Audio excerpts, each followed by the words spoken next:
chapitre 5, verset 1 au verset 7. Le thème de mon message ce matin est sur quelle parole tu marches. Sur quelle parole tu marches. Alléluia. Sur quelle parole toi tu marches. Demande à quelqu'un sur quoi tu marches. Sur quelle parole tu marches. Alléluia. Luc chapitre 1, chapitre 5, le verset 1 jusqu'au verset 7. La Bible dit ceci ce matin. Oui. Mettez-vous debout. Nous allons faire la première lecture.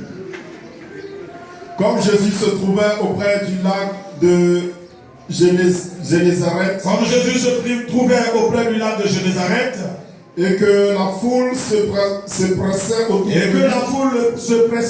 de lui. Pour entendre la parole de Dieu. Il vit au bord du lac deux barques. Jésus vit au bord du lac deux barques. D'où les pêcheurs étaient descendus pour laver leurs filets. Il monta dans l'une des barques. Jésus-Christ se monta dans l'une des barques qui était à Simon. Pierre. Et il le pria de s'éloigner un peu de terre. Jésus pria Simon Pierre de s'éloigner un peu de terre. Puis il s'assit. Et de la barque, il enseignait la foule. Lorsqu'il eut cessé de parler, lorsque Jésus eut cessé de parler, il dit à Simon, Jésus dit à Simon, avance en eau profonde, et jetez vos filets. Simon lui répondit, Maître, nous avons travaillé toute la nuit. Sans rien prendre. Mais sur ta parole, je jetterai le filet. L'ayant jeté, il prit une grande quantité de poissons. Et leurs filets se rompaient. Verset 7. Il fit signe à leurs compagnons qui étaient dans l'autre barque. De venir les aider. Il vint et il remplit les deux barques au point qu'elles s'enfonçaient. Amen. Amen et amen. Amen. Asseyez-vous. Bien-aimés frères et sœurs, nous marchons. Sur quelle parole? Le résultat de ta vie dépend.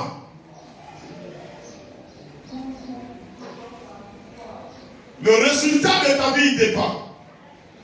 Amen. Si tu marches sur le conseil de quelqu'un, que les conseils sont positifs, bien aimé, ça va te rapporter. Si tu marches sur le conseil des méchants,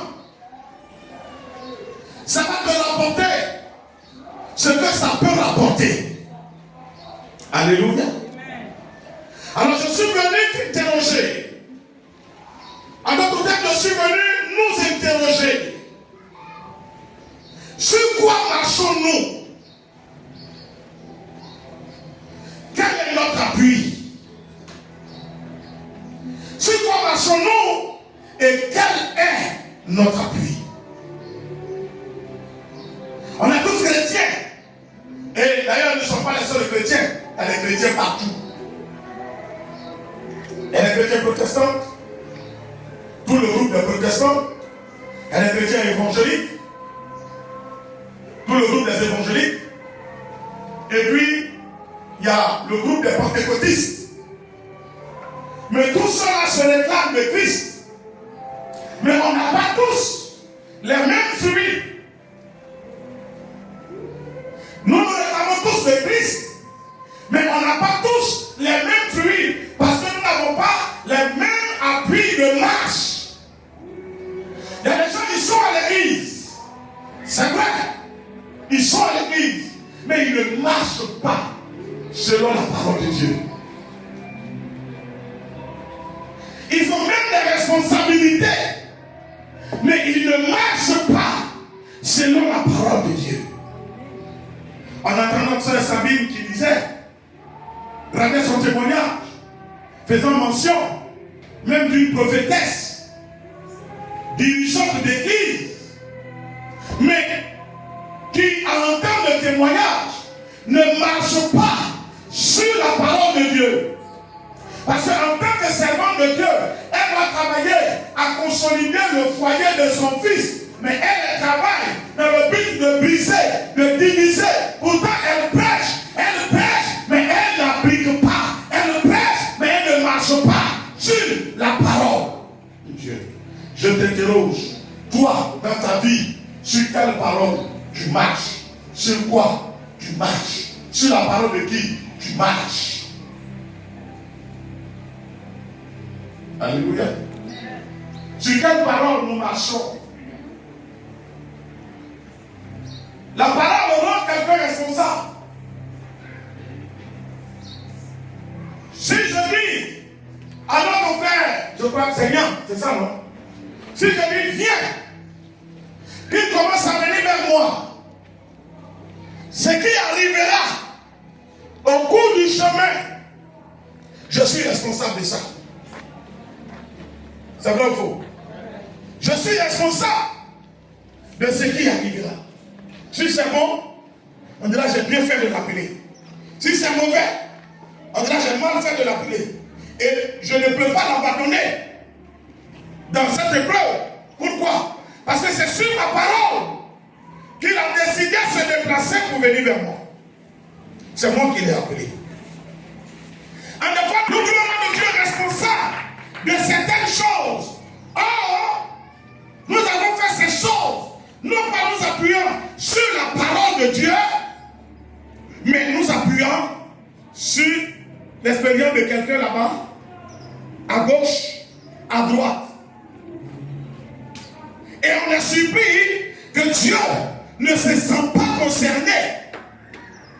On est surpris que Dieu ne se sent pas concerné. On dit, oh, j'ai l'impression que Dieu ne me voit pas ou Dieu ne m'entend pas.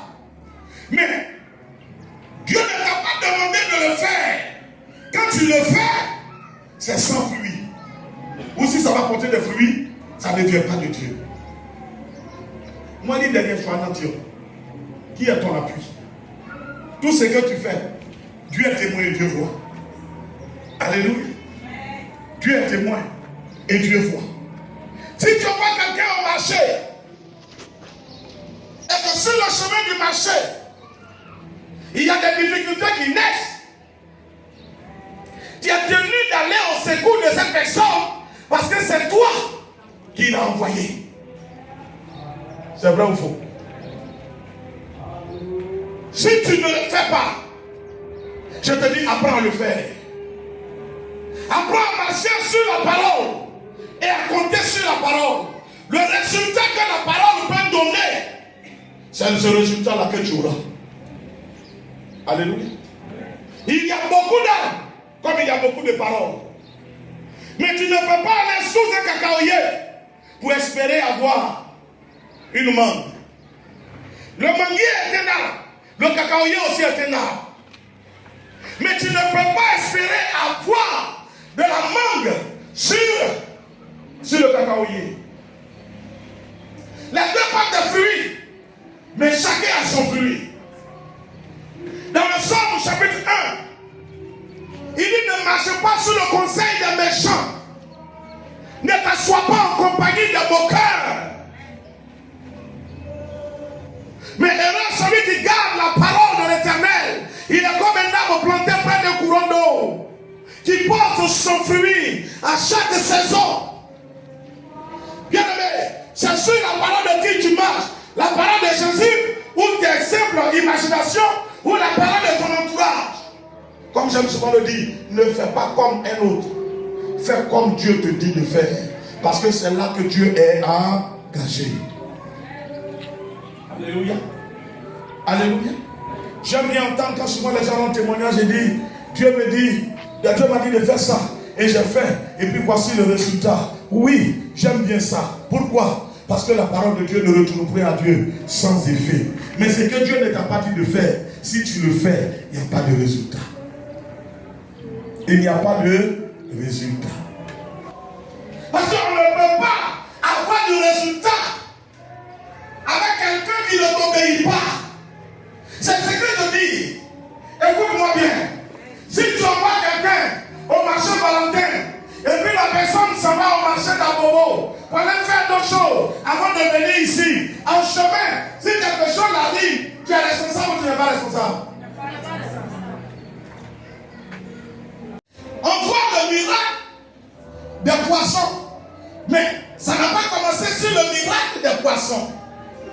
Ça a commencé sur quoi? Sur quoi? Regarde bien, ça a commencé sur quoi? Là, on parle de quoi? La pêche miraculeuse. C'est pas ça? Le texte parle de la pêche miraculeuse. C'est le thème qui est mentionné dans la Bible. Pour ceux qui ont lu ce nom. On parle de la pêche miraculeuse. Oui ou non? C'est pas ça? Mais est-ce que ça a commencé sur la pêche miraculeuse? Jésus arrive au bord au bord du lac. Il voit des bateaux, des pirogues. Et puis Jésus saute dans un. Et puis il appelle son propriétaire. Il dit avance en pleine eau. Et donc avance un peu. Et puis Pierre obéit. Le Seigneur analyse. Il voit que c'est quelqu'un qui mérite de l'aide. C'est quelqu'un qui est prêt à se soumettre. C'est quelqu'un qui est prêt à obéir. Tout ce que Dieu te dit auquel tu discutes là, je te dis une chose. Tu te mets toi-même en retard. Tu te mets toi-même en retard. Quand Dieu te parle et puis tu discutes là, tu te mets comment? En retard. C'est pas ton ennemi qui est fort, hein? C'est toi qui es rebelle. Dieu te dit, tiens-toi là. Prie à le ciel. Moi je préfère mon ennemi, tu sais, chez nous là-bas là, il y a Caro, il y a ceci, il y a cela. Tu te mets en retard parce qu'il sait qui met devant toi. Il sait ce qu'il va te dire. Et il sait comment il va te conduire pour entrer dans ta grâce. Mais toi, tu as déjà ton choix. Tu as déjà comment? Ton choix. Or Dieu n'est pas dans le choix que tu te fais. Parce que Dieu n'obéit pas à l'homme. Dieu s'obéit à lui.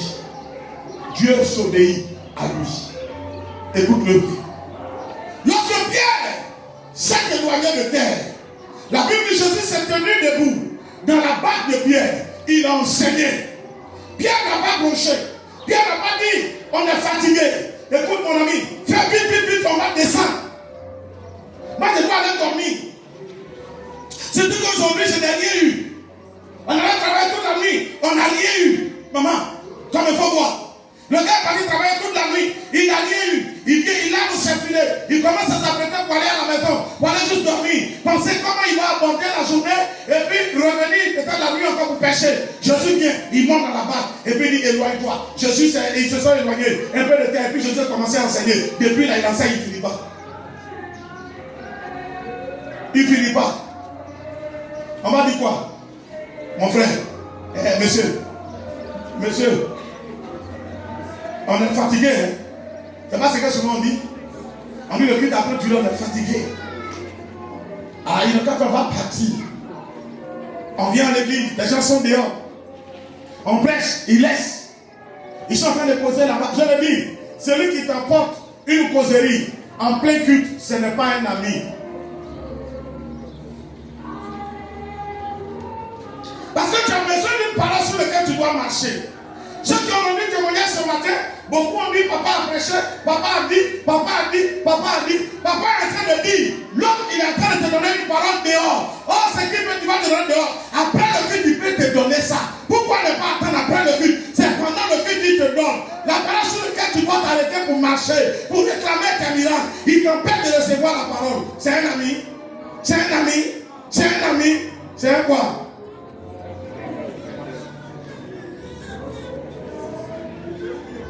Faut dire. Là où le diable t'empêche de donner, c'est quand il sait que Dieu a dit tu n'as qu'à donner. Parce qu'il sait que derrière le dit de Dieu, il y a toujours une bénédiction qui est attachée. Donc qu'est-ce qu'il doit faire? Il doit t'emmener à désobéir. Alléluia. Il faut que tu n'entendes pas. Ou si tu as entendu, il va créer des raisonnements. Il va fabriquer. Tu vas finir par ne pas faire. Parce qu'au soir de ta vie, tu vas sortir comment? Zéro. Si Pierre avait posé ses plaintes, si Pierre avait commencé à respecter, si Pierre avait commencé à désister, Pierre n'allait jamais avoir le miracle qu'il a eu. Pierre n'a pas bronché. La Bible dit l'apôtre Pierre a fait quoi? Il a obéi. C'est pas ça? Il s'est éloigné. Le maître a fini d'enseigner. Quand il a fini d'enseigner, il se retourne vers lui. Qui a dit à Jésus que Pierre n'avait pas attrapé poisson? Oh, dis à quelqu'un mystère. Qui a dit à Jésus que Pierre avait besoin de coups de main? Personne. Lisez vos Bibles. Personne n'a dit à Jésus. Ça veut dire quand il était arrêté là, il savait, il connaissait tout dans la vie de Pierre. Jésus connaissait tout. Alléluia. Quand il te dit d'homme, fais telle offrande, il sait ce qui te reste là-bas. Il sait ce qui est sur toi. Il sait tout.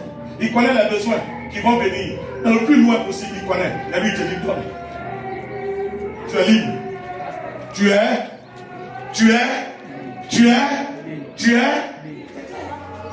Écoutez bien. Le vrai chrétien, ce n'est pas celui qui a beaucoup de connaissances dans la Bible, mais c'est celui qui est obéissant. Il dit, si tu obéis à la voix de l'Éternel ton Dieu, en mettant en pratique tout ce que je te prescris, l'Éternel sera avec toi. L'Éternel te bénira dans la vie, il te bénira dans les champs. L'Éternel bénira l'œuvre de tes mains et il fera de toi la tête et non la queue. À une seule condition, que tu obéis. Sur quelle parole tu marches? C'est pour qui tu marches? C'est pour Jésus ou pour le monde? C'est pour qui tu marches? Pierre a obéi. Quand le maître a monté dans sa barque, il dit éloigne-toi. Pierre n'a pas bronché, il s'est éloigné de terre. Le maître a fini d'enseigner. Le maître pose maintenant le problème de Pierre. Parce que Jésus ne peut pas être en toi et puis tu vas pleurer. Jésus ne peut pas être en toi et puis tu vas mourir de faim. Jésus ne peut pas être en toi et puis tu vas avoir honte. Quand le Seigneur est là, les situations vont venir, c'est vrai. Mais Dieu va résoudre les situations qui viennent. Parce qu'il est lui-même comment? Présent. Jésus montant dans la barque de Pierre. Jésus est monté dans la vie de Pierre. Mais si Pierre avait refusé, Jésus descendait de sa barque et puis le miracle allait s'arrêter. Écoute-moi bien. Pierre s'est éloigné. Quand il a fini d'enseigner, il dit maintenant avancez en pleine eau. Il dit plutôt avancez en pleine eau. Et puis jetez vos filets. Combien sont partis? Je te pose la question si tu me suis. Combien sont partis jeter le filet? Combien? Toi tu veux prendre un païen pour t'accompagner dans le miracle de Dieu. C'est quand le miracle s'achève qu'il peut venir profiter. Tu comprends? Quand le miracle est achevé, il peut venir profiter. Parce que quand lui il vient avec tout ce qui le suit. Le gars est possédé d'un esprit de pygmée.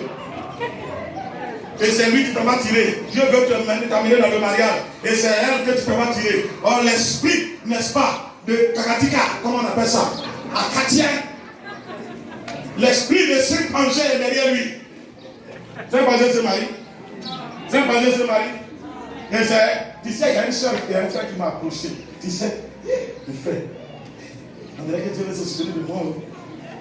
Et tu quittes là-bas près. Tu dis, aujourd'hui, là, il dit, on va aller manger. Tu quittes là-bas près, il dit, aujourd'hui, il l'accompagner au marché. Alléluia. Qui a vu devant son frère, Isaïe. C'est Isaac. Jacob, merci. Jacob s'est retrouvé chez Laban. Jacob est tombé amoureux de Rachel. Le père n'a pas dit non. Ils l'ont fait travailler 7 années. Comme d'autres de Rachel. 7 ans. Quand les 7 ans se sont accomplis, Laban se lève en complicité avec la plus grande. Pour dire chez moi ici la loi. C'est la grande qui se marie d'abord. Est-ce qu'on a la même vie? On a la même destinée? Attends. Comment ma grande soeur doit se marier avant moi? Quelle est cette loi? Elle est née, je suis né, chacun a sa grâce. Le jour où la mort viendra, tu pourras dire à la mort, chez moi ici, c'est la plus grande qui meurt d'abord. Est-ce que c'est possible? Ils l'ont obligé à marier Léa. Et comme il aimait Rachel, la Bible dit quoi? Il a travaillé encore 7 années pour prendre les deux. Et quand l'autre est venu, Rachel, qui est la femme de son cœur, est venue. Léa a passé tout son temps à combattre Rachel. Les deux ont même père, même mère. Mais rivalité, ça ne finit pas. Vous pouvez avoir même père, même mère. Mais l'autre peut ne pas être disposé pour toi ton miracle. Apprends à te taire. Que les gens soient surpris de voir la gloire de Dieu dans ta vie. Amen. Que les gens soient surpris de voir la gloire de Dieu dans ta vie. Amen. Je suis venu te dire une chose. Fais comme Pierre. Fais comme Pierre. Partage ce que Dieu te donne avec les gens. Partage avec eux. Je veux dire, l'argent que Dieu t'a donné. Soutiens celui que tu peux soutenir. Tu as à manger, partage avec eux. Alléluia. Tu as les habits, partage avec eux. Mais tes sujets, ta relation avec Dieu, que ça reste secret. Que ça reste comment? Secret. Que ça reste comment? Intime. Que ça reste caché. Parce que c'est ça qui fait ta force. Amen. Alléluia. C'est ça qui fait ta force. Chez nous, en ministre, comment il doit gagner des voix sans nom. C'est-à-dire que celui qui parle beaucoup, son affaire ne tombe pas. Parce que tu as tout dit. Je vais acheter une voiture, je vais acheter une voiture. Le jour où tu as acheté la voiture, vraiment, quand on regarde, on dit quoi? Ah, tu as acheté? C'est joli, hein? C'est joli. En tout cas, félicitations, merci. L'homme a deux faces. Nous sommes dans le physique, nous sommes dans le spirituel.